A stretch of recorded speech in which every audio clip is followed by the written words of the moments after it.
What is in a name? What comes to mind when somebody asks for your name? For some people, for many people, they say or they assume that their name is just a label that they answer to. But for other people, that includes me, my name is everything.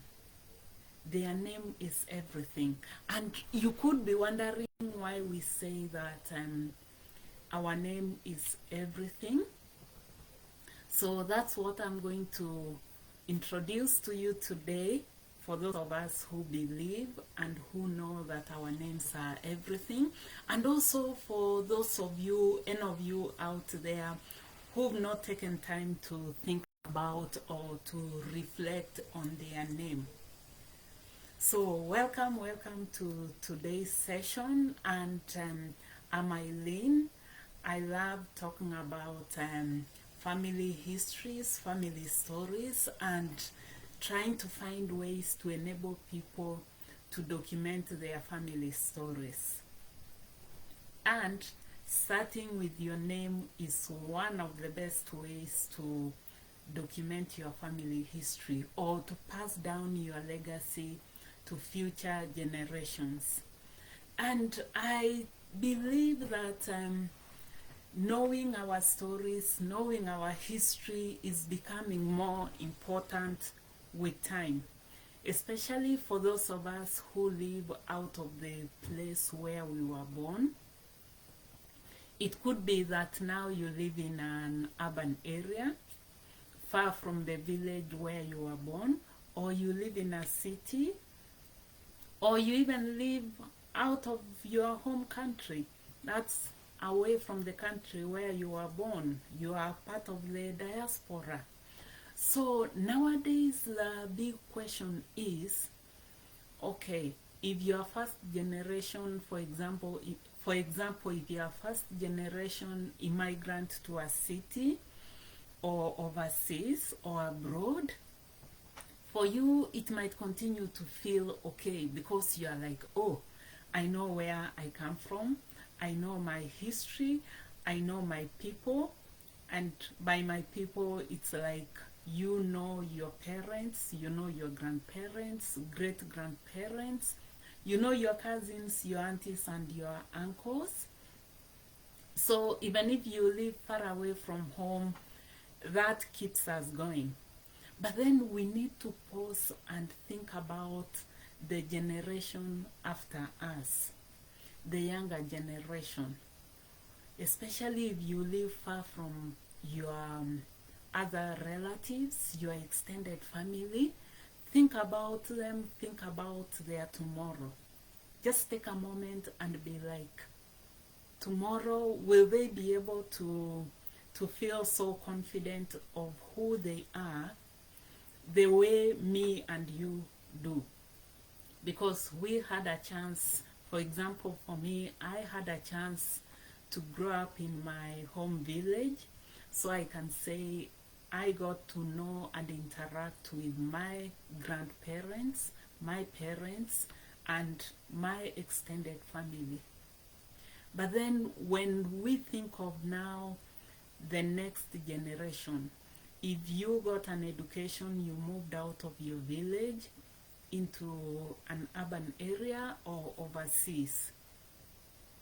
And the reality is that human beings never live forever. It's like we are on a journey, we come on this earth, and we are on a journey, we get somewhere, we vanish into another world that we are yet to understand.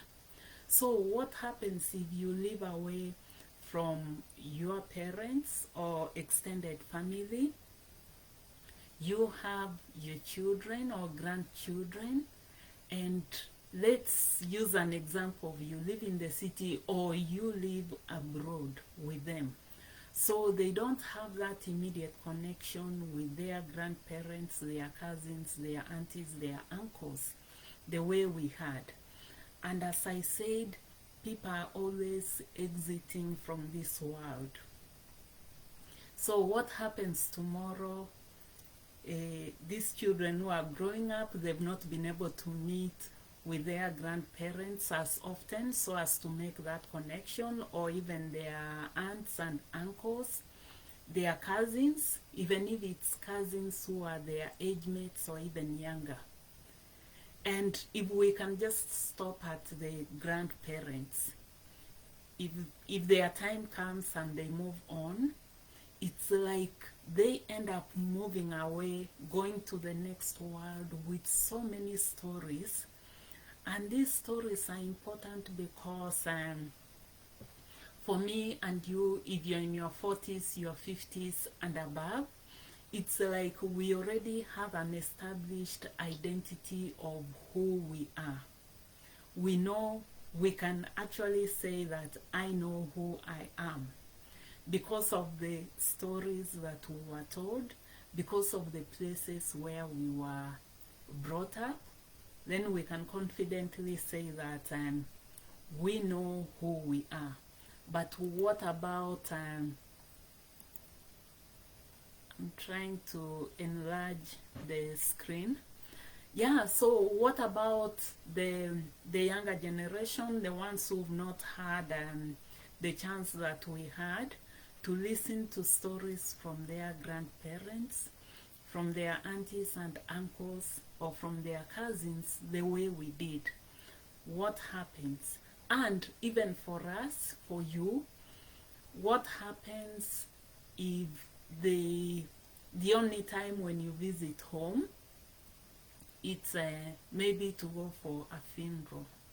Have you ever gone for a funeral and you're like, oh, I never got to ask grandma or grandpa about stories to do with their life, or stories to do with some of the practices within our community, the stories that help us become who we are, the stories that as children we listened to, and that's what helped us be comfortable in our skin. Because up to today, whichever part of the world where we are, sometimes when life becomes difficult, becomes hard, we can comfortably say something or start thinking about, I can go back home. But then for the next generation, because they don't have that much of an attachment, then it's like they don't know this place that we call home. So what happens to them tomorrow? Who are they going to be? Because the reality is, whichever part of the world that we move to will be looked at as strangers. And it really helps when you know where you come from, when you know who your people are, so that internally, for example, if I can use myself, whenever I encounter a situation that is not so favorable, or somebody looking at me as a foreigner or a stranger, there is something internally, the stories that we tell ourselves, you know, like, oh, excuse me, oh, it's okay. They can look at me as a stranger because I'm actually a stranger, because I have a home somewhere else. So you tell yourself internally, and that helps you. It keeps you going. But then what about tomorrow's generation and future generations? These are mostly generations that we have taken out of the places that we call home. What will they use to give comfort to themselves? Think about that for a moment.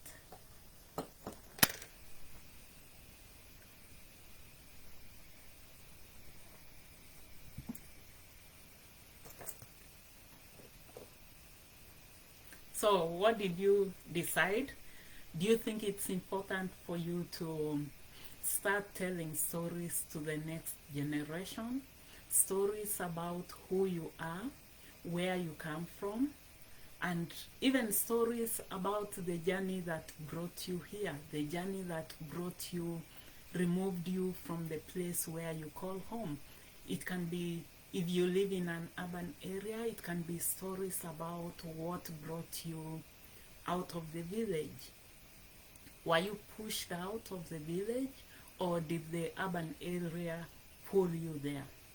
Same case if you live abroad, the story that brought you there, it will be a very important story to the younger generation, because tomorrow, in 10, 50 years to come, maybe when we are not around, when we moved on to the next world, these children will encounter that question, the question of who are you, where do you come from?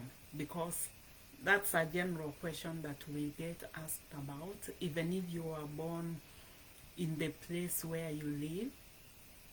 If you live in overseas, especially in the West, and you originate from Africa, you know what I'm talking about. People will still, even if you are born there, you'll still meet with somebody and they'll ask you the question twice, where do you come from? Even if the only place that you know is in diaspora where you live, maybe that's where you were born, they'll still ask you like, yes, I know you live here, but where do you come from? So how do you want future generations to answer that question? Maybe by telling them stories about where we come from, where we originate from, where we have the larger extended family. And in thinking about those questions, I'm like, let me make it easier for you, because I know the next question is, okay, Eileen, I hear you. I know it's very, very important for us to talk about our stories, to tell our stories to the younger generation, but I don't have time to sit and share stories the way grandma or grandpa used to do. That's why I decided to make it easy for you. Now I have a series of journaling books. That's the series is called Leave a Legacy, Not Regrets. Leave a Legacy, Not Regrets, so as to help you document stories about different aspects of your life. And I thought the best way for us to start is through our names. So that's why I call this journaling book Grandma. What is the origin and meaning of your name? Because that's why I started by saying what's in a name. To some of us, to most of us, what's in a name, it's like everything. So if you get this book, it's not limited to grandparents, even though I call it grandma and there's one for grandpa. It's not limited to grandparents, and it's not limited to writing, even though I have spaces where you can answer the questions if that's what you prefer, that writing, but you are not limited to that. What you can do is reference the guiding questions that I have in the journaling book, because the book is subdivided into various sections with questions, a lot of detailed questions, and each chapter, each section starts with a detailed introduction, giving you introductory information before you get to the questions. For example, okay, maybe before I look at some of the examples, let me tell you something about these journaling books. It's if I can look at okay, here I say the purpose of the journaling book. It's to guide grandmothers because I call this grandma, but as I've just noted, it's not limited to grandmothers. Parents can use this book, aunties can use this book, or even children can use this book, because if you have a name, let me put it this way, if you have a name, you can use this book, because it's what is the origin and meaning of your name. And the book is not just about only the origin and meaning of your name, but that's how we start telling our story, by talking about ourselves. So that's why I say the purpose of the book is to guide grandmothers and everybody else who has a name in documenting the rich history and meaning behind their names. By exploring the origin and significance of their names, grandmothers and everybody else who has a name can share stories of their lineage, the cultural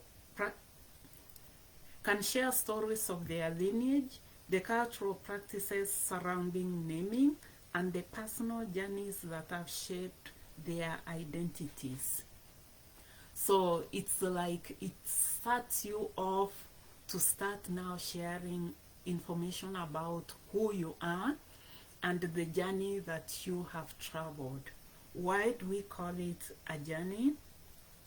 Because in a name, as you're going to see when you start using this book, for those of us who have names with meanings, you're going to be asked questions about if your name has a meaning, who gave you the name, why did they choose that name for you, what does the name mean to you.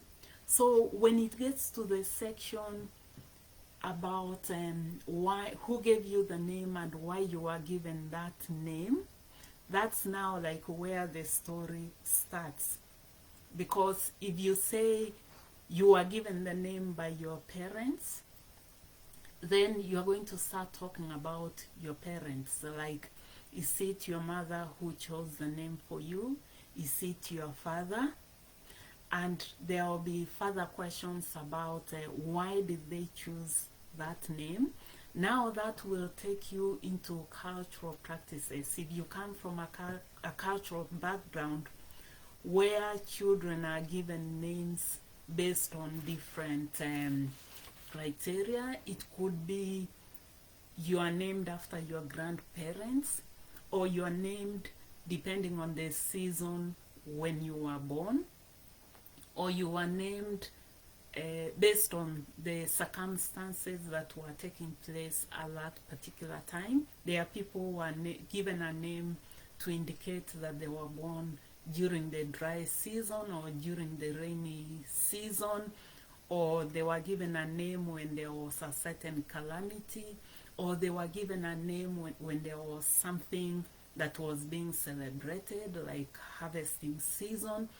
So once you now say who gave you that name, you'll end up talking about that person. Because if your grandfather chose the name for you, and maybe they named you after their father or their uncle, then they are going to you're going to talk about stories of this person that you are named after. Later on, I'll be telling you about my name, the person I'm named after, and how it's a whole story behind my mother being who she is, how she got access to education. But that's for a different day when I'll be telling you that story. For now, it's looking at how pregnant people's names can be, if I can call it that, or people's names being like a library that once you open by starting to tell the origin of your name, then you end up revealing so much information about yourself, you know, maybe circumstances surrounding your birth, or you might be like, oh, I'm named after my grandmother or my grandfather, and the question will be why. Then you'll start talking about, maybe in the community where I come from, children are named after their grandparents, or you might be like, oh, I was named after my auntie or my uncle, and the question will be why. Then you'll start talking about maybe the relationship between your parents and the person that they named you after. Or you might start talking about cultural practices within your community, because there are some communities that give names to children after people who have died. So then you will start talking about the late person that you were named after. And what we find is that in many families, people don't give names to people that they don't like. So if you start digging into your name, you are going to find a lot of information about the person you are named after.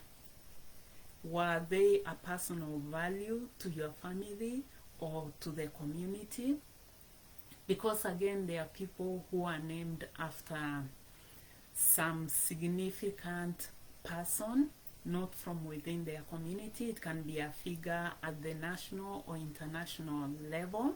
For example, if you go to Kenya now, and you go especially to the western part of Kenya, where President Obama's father originated from, you're going to find a lot of young children, young people who are called Barack Obama, and they are in Kenya. So such a child, I'm sure as they are growing up, the parents are telling them, oh, you are named after so and so because of this and this, and the story will start, and the child will now start knowing that there is a place called America, and they will learn the history of Obama's ancestry. And you know, it might even motivate such a child, because they might end up being like, oh, I can also one day be a leader, I can also one day be a president, simply because they've discovered that the person they are named after was a leader, led one of the greatest nations on earth. What a motivation for such children. So names tell a lot of stories about me and you, about people that sometimes they tell us, you know, when you meet with somebody and you're like, hello, I'm so and so, and they say, I'm so and so. But if you take more time and you start talking with them about their name, because there are times, like if you live out of your community, maybe in a city or even abroad, there are times when you tell people about, you tell them your cultural name, and they'll start like, oh, please, if you don't mind, can you repeat again? Or how do you spell that name? Or how do you pronounce that name? The next time you encounter such a situation, let me tell you a secret. Take 2 to 3 minutes and just give a very quick story about the meaning and origin of your name. You'll be surprised. After that, the person will not forget your name, and the person will not forget who you are, because sometimes because the names come from different parts of the world, and some people find them to be so long, or they end up pronouncing them in a different way compared to the way we do. But when you tell the story behind your name, I'm telling you this, the person will take long to forget your name. And even if they forget your name, they will remember the story behind your name. Excuse me. So what about you? Please comment below and let us know, what is the meaning of your name? What is the origin of your name? Origin, you can start by maybe telling us the country where the name originates from, the community where your name originates from, and then tell us the meaning, just briefly. Later on, we'll be talking about details on how you can document these stories. But for me, for a start, I encourage you to get this book. And as I mentioned, even though it says, Grandma, what's the origin and meaning of your name? It's a guided journal to document family stories as a heritage for future generations, which means that anybody can use this book. And if you don't like writing or you don't feel like writing, remember nowadays we have a lot of ways to document our stories. You can look at some of the questions here and switch on the recorder on your phone, or get a recorder and just audio record your responses. Or if you feel more adventurous, that in future you would like your grandchildren, great-grandchildren, great-great-great-grandchildren to remember you with your face, then get a video recorder. And nowadays we are so lucky we can do it using our phones. Get that and record your responses. You know, go to the journaling book and look at one of the questions, and then after that just verbalize your answers. For example, this page which I've opened, it's the subheading is childhood names, and I say below list the names you are called from birth to age 5. Please note that there is nothing special about age 5. It's just a random age that I picked. After that, I move to the next question. Who gave you that name or names? What was the relationship of that person with you? Why was that person chosen to give you that name? So you can, there's enough space for you to write the answers. If you feel like you want to document the responses, write in the book.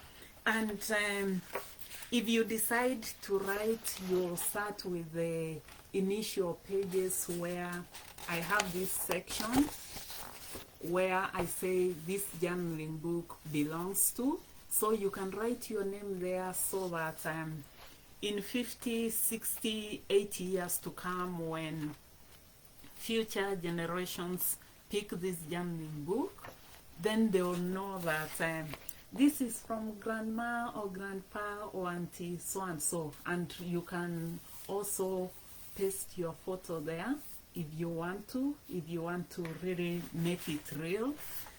But as I mentioned again, if you're not a fan of pen and paper, then switch on your phone, switch on your camera, and audio record the answers or video record the answers.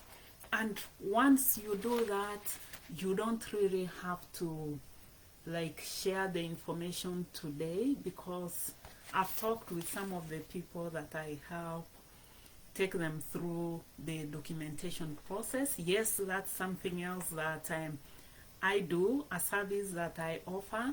If you feel like you prefer somebody else to take you through this whole process so that you have a complete story, just contact me so that we start the process. We can use this book, or I can generate different questions for you depending on what type of your story that you are planning to document. Yeah, so as I was saying, there are so many ways that you can document your stories. And the other thing to remember is that we are not in a classroom, we are not in school. You know, where you're going to be like, oh, I need to go and sit at a table to be able to do this. No, no. These are stories that you can narrate, maybe if you're in the kitchen, maybe with your grandchildren or your children. And actually, this is where I encourage the younger generation. If you would like to learn more about your family without needing to sit your parent or your grandparent down, it's get the journaling book, check, pick a random question. For example, in this section where I say the subheading is Grandma, whose grandchild are you? So if you maybe live with your grandparents or your parents, or whenever you talk with your grandparents on phone, you can get this information by simply looking at this section, because under this section I say, here is your chance to remind your grandchildren that you too were once a wee little girl. For grandparents, it will be reading a wee little boy.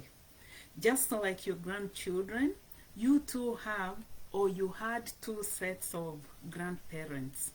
One from your mother's side and one from your father's side.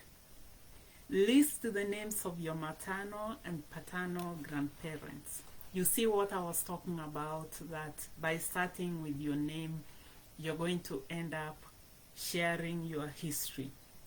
So there's space for you to enter the names of your grandparents. And I think in earlier pages, there was a section for you to document the names of your parents. So you see how by just talking about our names, we end up revealing a lot of information about the extended family. So yeah, what I was mentioning is that as a grandchild, you can come to the journaling book, get yourself a copy, be picking one question, and when you are with your parents or your grandparents, this is one of the questions that you can ask. You can be like, oh, mom or dad or grandma, did you have grandparents the way I have you as my grandparents?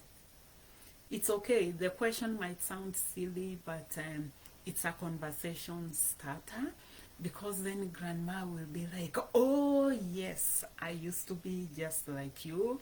And then they will start now telling you how they used to interact with their grandparents.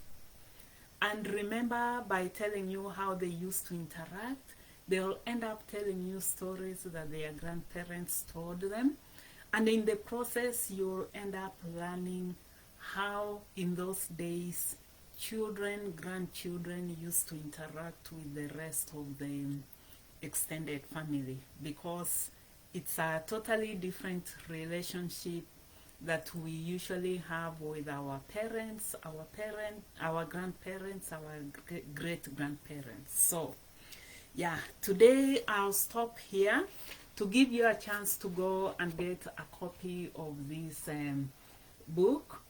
If you go online and type my names, Eileen Omosa, or you go and search for the book, where books are sold, go and type Grandma, what's the origin and meaning of your name. The books will pop up and then you can get yours from there. And I'm going to do you another favor in that I'll post a link below, so that if you don't want to go online looking for the book, then you can just click and get your copy. Okay, so for today, that's where I'll stop. And I encourage you to type your questions below if you have questions about in relation to the introduction that I've given to this series of books. Because once you go to get your copy of the origin and meaning of our names, you are going to see that I have other books in the series. This is book 1. You're going to see book 2. You're going to see book 3. And soon you're going to see book 4. So we have a lot to talk about. We have a lot to discuss. If, as I mentioned, if you would like to move faster so that you can, after you document your stories, after that it releases you to continue with your life, then contact me, because we can discuss and see how much time it will take, and it depends on what you need documented, and I'll come and take you through the process. We can audio record, we can video record, and then after that I can leave you with the information. But if you need me to now go and maybe organize the information better into a book or into a video, I do that as well. So it really depends on what you want, what you need as your end product. So for now, it's a goodbye from me, and as you leave, please start thinking about your name, the origin and meaning of your name. And then after that, come back and comment and tell me something. So until next time, bye-bye.